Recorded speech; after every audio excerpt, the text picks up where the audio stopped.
Malik's legacy wasn't stone, it was people. You saw it in greetings, heard it in poetry, felt it in unity from Harlem to LA. He built a bridge of faith, identity, and hope across a continent. Malik showed you could be from two places and still be whole. He walked both neighborhoods, sometimes in memory, sometimes in reality. In Harlem, murals winked. In LA, palm trees bowed.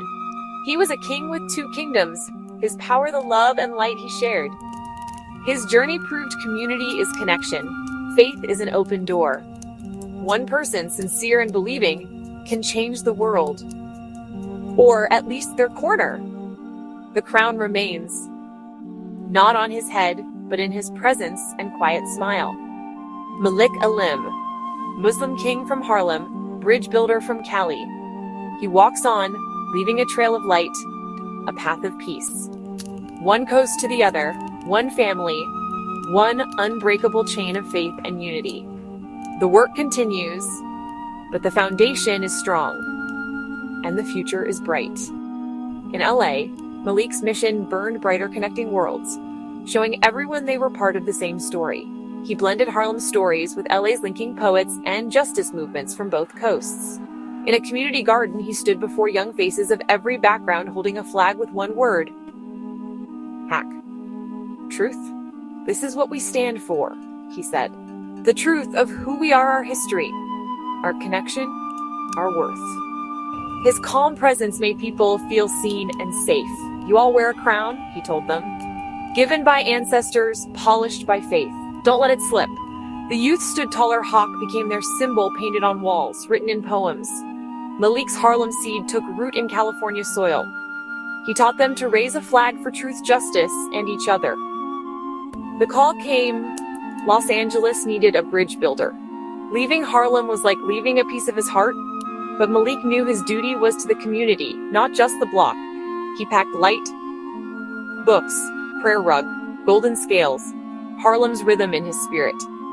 In LA, the sky was bigger, the sun hotter, the streets wider. But the people's hopes and struggles were the same. He found youth in Limert Park and Boyle Heights. Different slang, same search for light. Malik listened, learned the West Coast beat, found mosques and strip malls, and murals telling new stories. The fight for dignity and justice was the same. His North Star, faith, shone just as bright under California's sky.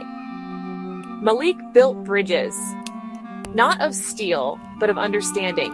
He saw gaps between generations, blocks, and cultures not as divides, but as places to connect. He started with simple conversations. What's your story? Community iftars in the park brought everyone together, Pernal and samosas, old and young, all sharing stories. For a night, the block became a family reunion. Malik believed knowledge was a bridge to respect.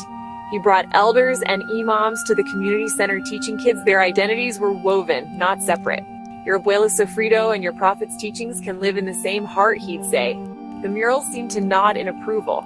Malik connected past to present, building a future where every kid could be proud of every part of themselves. He built unity, one conversation, one meal, one story at a time. Malik's kingdom was the sidewalk, his throne a milk crate, his crown the respect he earned. He gathered youth in the park, not with orders, but with quiet invitation. They came, futures in their pockets, questions in their eyes. Malik taught lessons the city wrote, faith painted bright yellow on a wall, a light in the dark. Wisdom sprayed cool blue, knowing yourself, listening deeply. Sometimes he'd set a golden scale on the table, justice, balance. Keep your faith and your world in balance, he'd say. Find your center, stand firm. The kids listened, understanding in their eyes. Malik was more than a teacher. He was a big brother, knowing their names, dreams, and fears. He saw the invisible crowns on their heads. Potential greatness. You are royalty, he told them. Born from kings and queens. Don't forget it. In the concrete jungle, hope began to grow. The sun rose over East Harlem, painting the rooftops gold. The city was already alive. A train rattled. A car horn called out. Kids' laughter echoed off the walls. Chalk drawings and games filled the sidewalks. The children were the pulse of El Barrio. Murals burst with color, telling stories of struggle and pride, reminders that this neighborhood always rises. This was Malik Alim's world: grit, grace, sound, and soul. On 116th Street, Malik stepped out, breathing in the morning. Yesterday's rain, today's hope. His faith was as natural as his skin. He walked with the city's rhythm, steady and sure. Kids nodded in respect. He was one of them. Past bodegas and buzzing barbershops, Malik saw faces full of history, black, brown, generations deep. Flags of Puerto Rico and the Dominican Republic fluttered beside Eid Mubarak signs. El Barrio wasn't just a place, it was a living, breathing collage of cultures. Malik was its son, carrying its rhythm in his bones.